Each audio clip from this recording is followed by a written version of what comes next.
शुभ सकाळ पिलामाने समस्ते केमिति अछ? ओ समस्ते भल अछ। बहुत भल कथा। खुशी भी अछ आजी? अच्छा ठीक अछि। अच्छा पिले आजी आस आमे तुम शिशु बाटिका 3 रो कार्य 38 आलोचना करिबा। हाँ। एहार विकासर दिग हेउची बौद्धिक विकास। एही पाठ्यक्रमर लक्ष्य निरीक्षण और युक्तियुक्त चिंतन द्वारा तुमे माने चतुःपार्श्वरे थिबा परिवेश को बुझी पारिबो। एहार दक्षता हेउची सरल अनुकल्पना गठन करी प्रकृतिर कारण एवं प्रभाव संपर्क को निरीक्षण करि पारिबो एवं बुझी पारिबो। सेमानंकर अनुमान को उपस्थापना करि पारिबो। शिक्षण फलाफल परिवेश को पर्यवेक्षण करिबो और साधारणीकरण करिबो। जेपरि टायर, बेंगला, चूड़ी इत्यादि गोलाकृति वस्तु।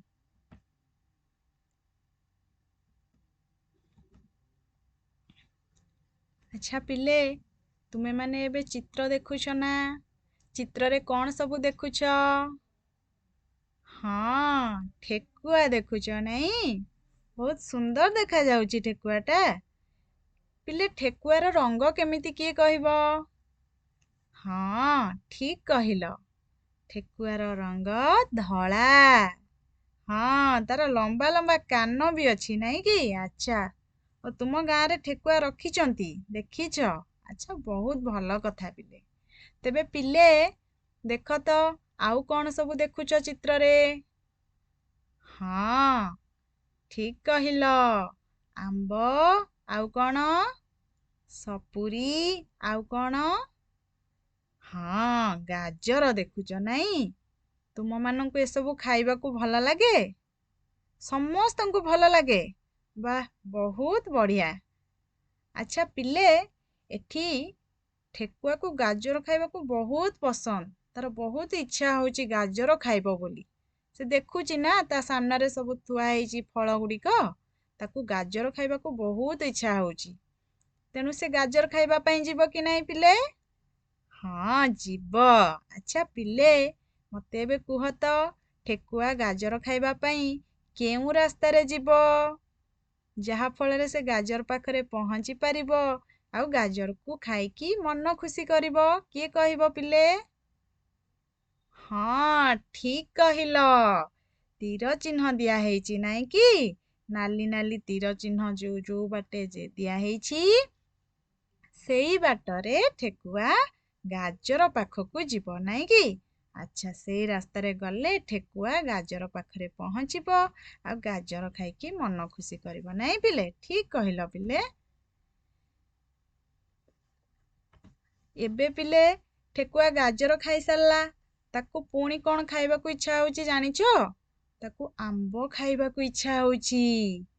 बुझिलो पिले ठेकुआ कौन खाइबो? हाँ आंब खाइबो। अच्छा पिले आंब खाइबा पई ठेकुआ केउ रास्ता रे जीवो? हाँ ठीक कहिल। दीटा रास्ता अछि आंब पाखरे पहुंचबा पई नहीं कि? गोटे रास्ता रे ठेकुआ शीघ्र पहुंची जीवो ता पाखरे अछि आउ गोटे रास्ता रे गले विलंब हेबो। अच्छा दुईटी रास्ता अछि ठेकुआ आंब खाइबा पई जीबा पई। ठीक कहिछ।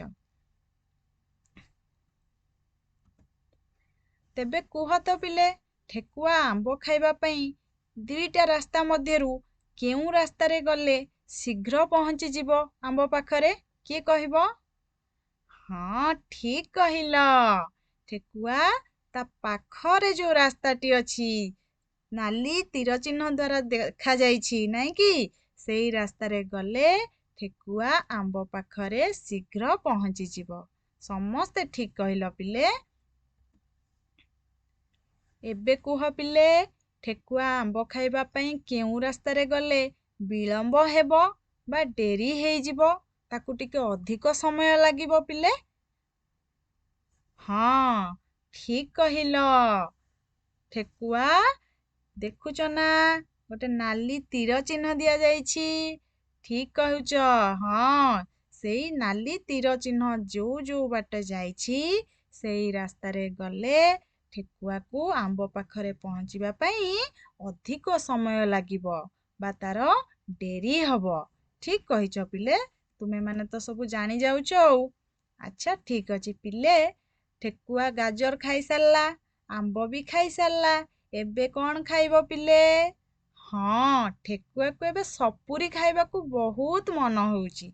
ଆଚ୍ଛା, ତାହେଲେ ପିଲେ ଠେକୁଆ ସପୁରି ଖାଇବା ପାଇଁ କେଉଁ ରାସ୍ତାରେ ଯିବ କହିଲ ଦେଖି? ହଁ, ଠିକ୍ କହିଲ। ଦୁଇଟି ରାସ୍ତା ଅଛି। ଦୁଇଟି ସପୁରି ପାଖକୁ ଯିବ, ତେଣୁକରି ଦୁଇଟି ରାସ୍ତା ଅଛି।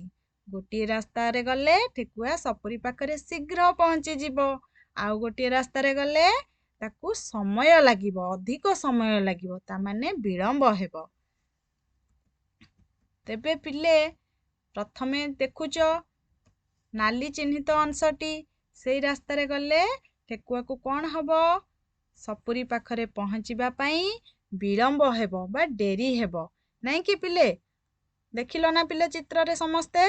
ଠେକୁଆ ନାଇଁ, ତାହା ଠେକୁଆ ଛୁଆ ନୁହନ୍ତି। ଠେକୁଆଟି ଡେଇଁ ଡେଇଁକା ଆସୁଛି, ଯୋଉ ରାସ୍ତାରେ କି ତାକୁ ଟିକେ ବେଶୀ ସମୟ ଲାଗୁଛି ସପୁରି ପାଖରେ ପହଞ୍ଚିବା ପାଇଁ ବା ତାକୁ ଡେରି ଲାଗୁଛି।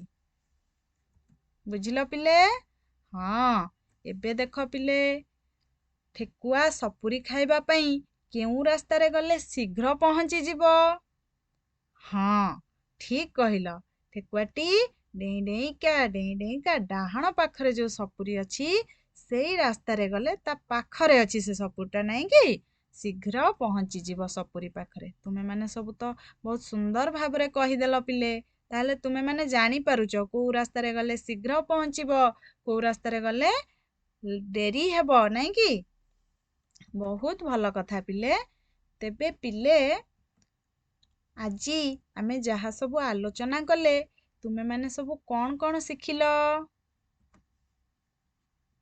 ହଁ, ତାହେଲେ ଆମେ ଶିଖିଲୁ ଯେ ପରିବେଶକୁ ପର୍ଯ୍ୟବେକ୍ଷଣ କରି ନିଜର ବୁଦ୍ଧି ବଳରେ କାର୍ଯ୍ୟ କିପରି ହାସଲ କରାଯାଏ ଏବଂ ଠିକ୍ ରାସ୍ତାରେ ଗଲେ ଆମକୁ ଠିକ୍ ଜିନିଷ ମିଳିଥାଏ। ବୁଝିଲ ପିଲେ? ତାମାନେ ଠେକୁଆ ଯଦି ଠିକ୍ ରାସ୍ତାରେ ନ ଯାଇଥାନ୍ତା, ତାକୁ କୋଉ ରାସ୍ତାରେ ଗଲେ ଡେରି ହବ, କେଉଁ ରାସ୍ତାରେ ଗଲେ ଶୀଘ୍ର ପହଞ୍ଚିବ, ତାହାକୁ ସେ ନିଜର ବୁଦ୍ଧି ଖଟେଇଲା, ନାଇଁ କି? ତୁମେମାନେ ସେମିତି ତୁମମାନଙ୍କ ଜୀବନରେ ଯାହା ସବୁ ଲକ୍ଷ୍ୟ ରଖିଛ ବା ବିଭିନ୍ନ ସମସ୍ୟା, ତାକୁ କେମିତି କୋଉ ରାସ୍ତାଟା ଠିକ୍, କୋଉ ରାସ୍ତାଟା ଭୁଲ, ତାହା ମଧ୍ୟ ନିଜର ବୁଦ୍ଧି ଖର୍ଚ୍ଚ କରିବ, ନିଜର ବୁଦ୍ଧିକୁ ପ୍ରୟୋଗ କରିବ ପରିବେଶକୁ ଦେଖିକି।